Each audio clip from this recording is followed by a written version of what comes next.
Hello दोस्तों, कैसे हैं आप सभी। आशा करता हूँ आप बहुत अच्छे होंगे, आपकी तैयारी अच्छी होगी।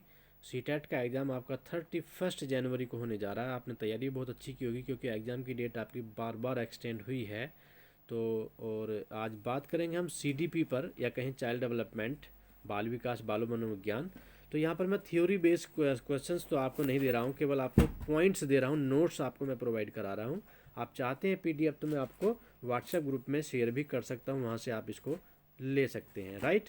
तो अब हम कुछ पॉइंट्स पर डिस्कस करेंगे, आप इसको नोट डाउन कर सकते हैं या आप इसका स्क्रीनशॉट ले सकते हैं। और साथ ही साथ वीडियो आपको अच्छा लगता तो लाइक कर दीजिएगा, और अपने चैनल को समझ करके इसको सब्सक्राइब भी ज़रूर कर लें। मैं बात करूंगा सबसे पहले, देखिए क्या होता है कि शिक्षा क्या है। शिक्षा के बारे में सभी जानते हैं कि शिक्षा जीवन पर्यंत प्राप्त होने वाला एक अनुभव है या एक ज्ञान है।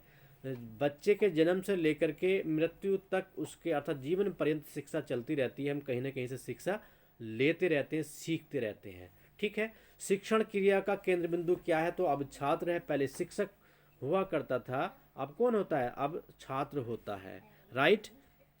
तो आगे अब नेक्स्ट क्वेश्चन है कि शिक्षा वह है जो मुक्ति दिलाए। अब ये किसने कहा था कि सह विद्या या विमुक्तये? किसने बोला था ये शंकराचार्य ने कहा था। इस प्रकार के आपको क्वेश्चन मिलने की संभावनाएं रहती हैं एग्जाम्स में। ठीक है। मनुष्य की अंतर्निहित पूर्णता को अभिव्यक्त करना शिक्षा है, ये किसने बोला था? ये स्वामी विवेकानंद ने कहा था। तो ऐसे ऐसे कथन आपको आने के चांसेस रहते हैं एग्जाम्स में, ये आपको एक बार केवल रिवाइज करना है, बाकी कुछ नहीं करना। शिक्षा का अर्थ उन सर्वमान्य विचारों को विकसित करना है जो प्रत्येक मनुष्य के मस्तिष्क में विलुप्त होती हैं। ये किसने बोला था? ये सुकरात ने बोला था, सोक्रेटिस ने बोला था, राइट। नेक्स्ट क्वेश्चन पर डिस्कस करेंगे। स्वस्थ शरीर में स्वस्थ मस्तिष्क का निर्माण करना ही शिक्षा है। ये बहुत अच्छा स्टेटमेंट है।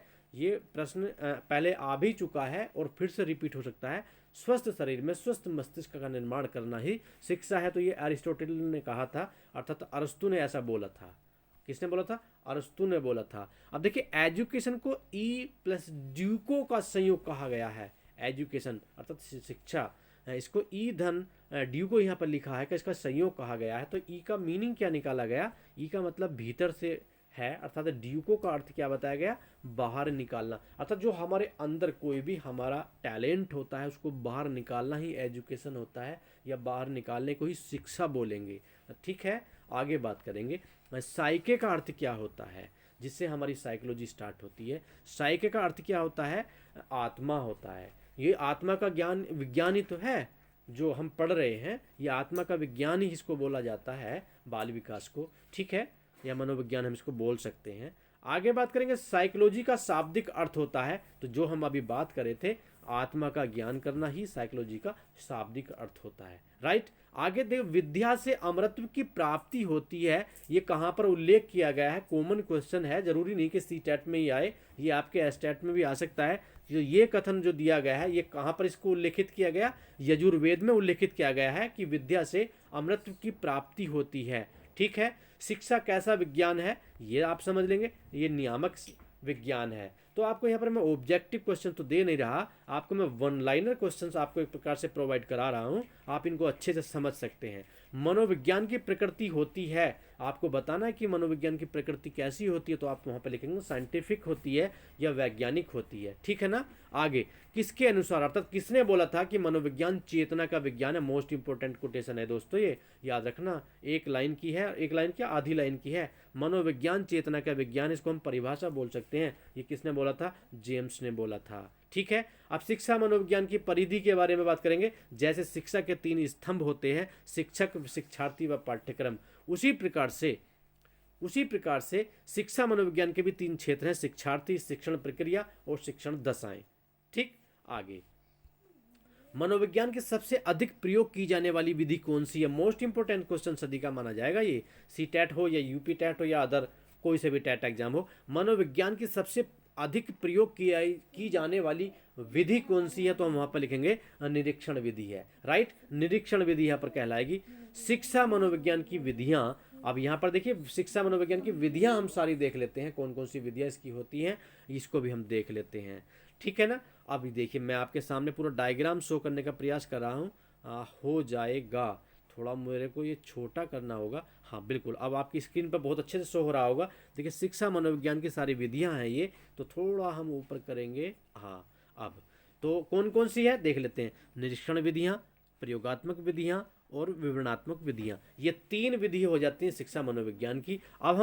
अब हम इसको क्लासिफिकेशन करते हैं। निरीक्षण विधियों को 3 डबल पार्ट में बांटा गया है, 2 भागों में बांटा जाता है, अंतर्दर्शन विधि और बहिर्दर्शन विधि।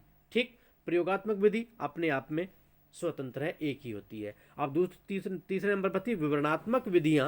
अब विवरणात्मक विधियां ज्यादा प्रकार की है, भिन्न प्रकार की होती है। कितने प्रकार की होती है? 5 प्रकार की होती हैं विवरणात्मक विधियां। अब कौन कौन सी होती है? नंबर 1 जीवन इतिहास विधि, नंबर 2 विकासात्मक विधि, नंबर 3 तुलनात्मक विधि, नंबर 4 नैदानिक विधि और नंबर 5 सर्वेक्षण विधि होती है।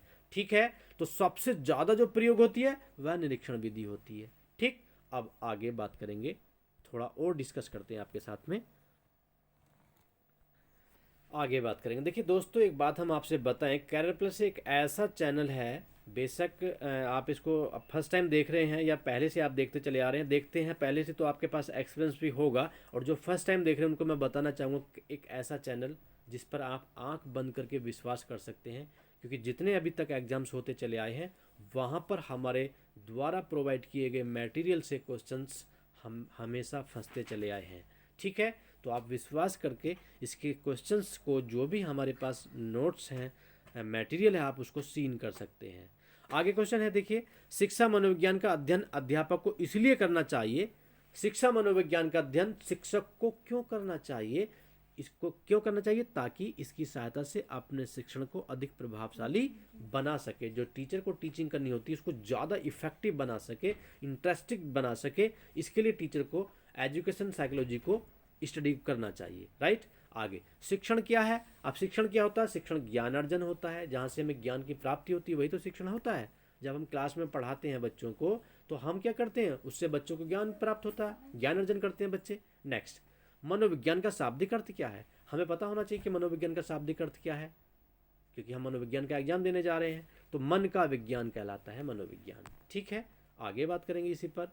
कुछ यहाँ पर डेफिनेशन आपके सामने शो हो सकती हैं, तो उसमें आप इनको देखते जाएंगे, नोट डाउन करेंगे, या फिर आप इसका स्क्रीनशॉट लेंगे। राइट, मनोविज्ञान मानव एवं पशु व्यवहार का विज्ञान है।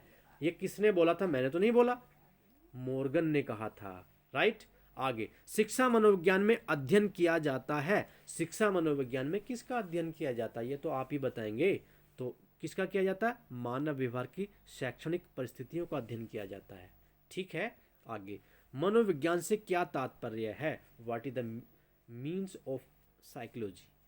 तो यहाँ पर बात करेंगे व्यवहार का विज्ञान से इसका तात्पर्य होता है, अर्थात मनोविज्ञान में व्यवहार के की बात की जाती है, या व्यवहार का विज्ञान इसको हम बोल सकते हैं। आगे हम चलेंगे, कम टाइम में ज़्यादा काम करेंगे, क्योंकि हमारा उद्देश्य केवल रिवाइज करना है, टाइम वेस्ट करना कतई नहीं है। मनोविज्ञान व्यक्ति के व्यवहार एवं आचरण का यथार्थ विज्ञान है। ये कथन किसका है? तो सही जवाब होगा मैकडूगल का है।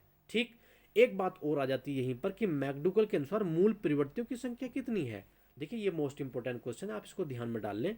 मूल परिवर्तियों की संख्या मैकडूगल के अनुसार, अकॉर्डिंग टू मैकडूगल, तो 14 है। ये मोस्ट इंपोर्टेंट क्वेश्चन है दोस्तों।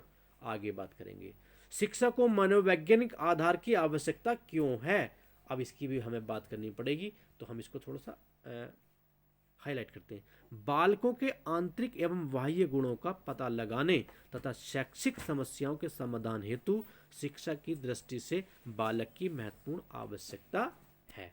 ठीक, आगे बात करेंगे,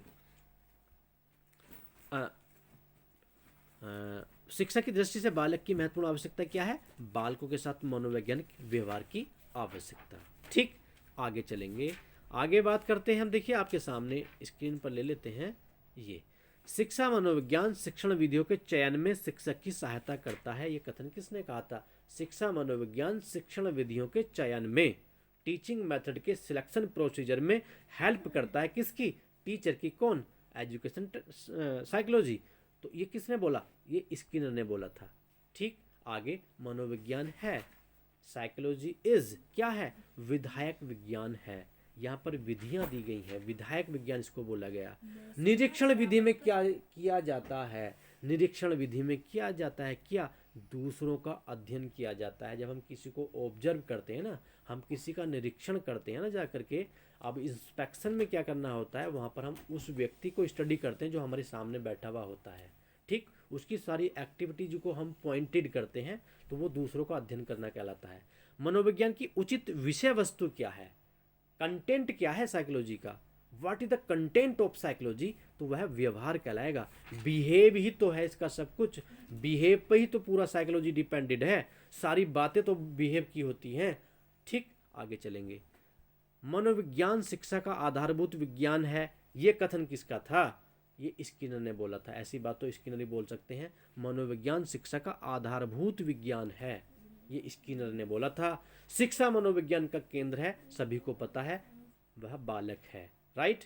शिक्षा को द्विध्रुवीय किसने कहा, यहाँ आप जरूर फंस जाते हैं कभी कभी, क्योंकि शिक्षा को द्विध्रुवीय किसने कहा और त्रिध्रुवीय किसने कहा, ठीक है ना। ये बात आपके लिए आ जाती है कि यहाँ टू पोलर और ट्राइपोलर की बात आती है, किसने बोला था, तो एडम्स ने इसको द्विध्रुवीय बोला था, और त्रिध्रुवीय की बात करेंगे हम तो त्रिध्रुवीय जो बोला था वो जॉन डीवी ने बोला था, ठीक। आगे, शिक्षा के 3 ध्रुव कौन कौन से हैं, तो शिक्षक शिक्षार्थी पाठ्यक्रम, जैसे मैंने थोड़ी देर पहले बात की थी कि पहले जो शिक्षा थी वह शिक्षक केंद्रित हुआ करती थी, अब शिक्षा हमारी बाल केंद्रित होती है।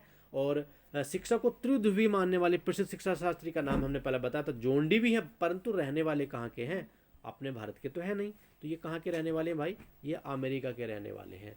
ऐसे ऐसे काम अमेरिका में ज़्यादा होते हैं, आगे बात करेंगे।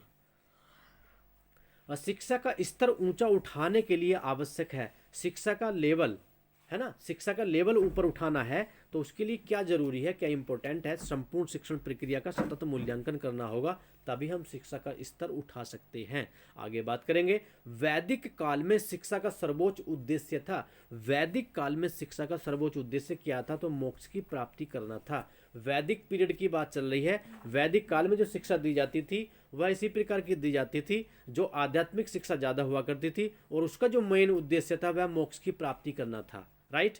आगे, वैदिक काल में शिक्षा का आरंभ किस संस्कार से होता था, जब बच्चा पढ़ने के लिए जाया करता था तो उसके लिए साथ में एक संस्कार किया जाता था, जब उसका एडमिशन हुआ करता था उस संस्कार को कहा जाता था उपनयन संस्कार, ठीक। आगे बात करेंगे। समावर्तन के समकक्ष संस्कार है तो वह उपसंपदा है। आगे, मुस्लिम काल में प्रारंभिक शिक्षा दी जाती थी, कहाँ पर दी जाती थी, किस स्थान पर दी जाती थी, उसको बोला जाता था मकतब, ठीक। आगे बात करेंगे, आगे बात कर लेते हैं, थोड़ा और आगे बढ़ेंगे या चलिएगा। तो ये मैंने थोड़े से आपको पॉइंट्स दिए, मुझे विश्वास है कि ये वीडियो आपको पसंद आएगा। अगर आपको वीडियो पसंद आता तो मैं नेक्स्ट वीडियो दूंगा, ये आप मुझे कमेंट सेक्शन में लिख करके बता सकते हैं कि वास्तव में वीडियो आपको अच्छा लगा, ठीक है। तो मैं आपके उज्जवल भविष्य की कामना करता हूँ, मिलते हैं नेक्स्ट लेसन में, तब तक के लिए चाहता हूँ अनुमति। बहुत बहुत धन्यवाद, जय हिंद।